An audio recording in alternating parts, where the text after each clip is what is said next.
Hindi kita kinukuha. Hindi Hello guys, magandang umaga. Kain tayo guys ng tanghalian. Ito yung pagkain namin.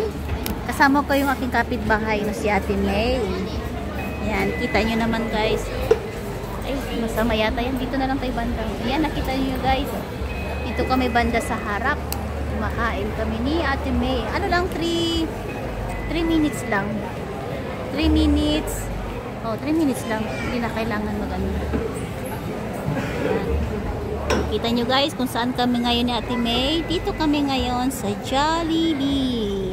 Bida ang saya. At syempre, habang kumakain kami dalawa ni Ate May, kumakain din yung aking iniibig na si Michael Inalsan. 3 points. Hindi ba Ate May masama yung kunin yung ano, yung mga pangalan kasi naka-ano kasi siya eh. Pakita mo lang naman ang lugar. Kasi mapalo tayo. Ano ba? Kain tayo guys. Ito yung manok ngayon ng Jollibee guys. Bakit niwang ngayon? Dati mataba to eh. Habang kumakain sa Ate May ang kanyang coleslaw. Ayoko ng coleslaw. Gusto ko ng yung potato. Tapos pagdating sa inumin, gusto ko naman yung Sprite. Sprite kami dalawa. Damay-damay na sa Ate May. Hindi naman siya pwede magpili kasi ako naman ang kumukuha. Tsaka, ayan kita nyo naman guys. Dito ako ngayon. Pero mamaya-maya konti, babalik na kami kasi hindi naman yung labas namin eh. Bale, kumain lang kami sa labas. O, diba? Sobrang liwanag.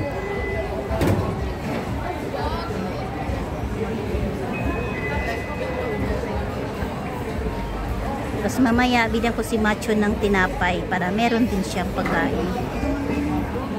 Timay, kumain ka lang, huwag kang maya.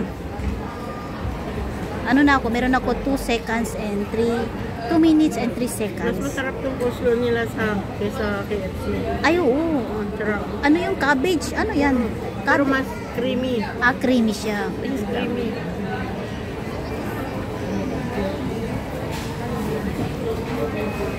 Yan. Gagawa muna tayo ng content guys para sa ating video, para sa ating YT. Kaya guys, kain tayo guys. Kung malapit lang kayo, titreat ko kayo dalawa. Treat ko kayo lahat. Treat mo ang lahat. Ilan na kaya yung ginagastos mo. At tinitreat ko din si Ate May kasi may pa-blessing kami ngayon kay Lolo na binigyan ako ng pera si Lolo. Kaya yan. Abangan nyo guys sa aking pagla-live. Magbibigay tayo ng blessing sa ating mga very supportive na subscriber. At syempre yung ating followers din guys sa Facebook.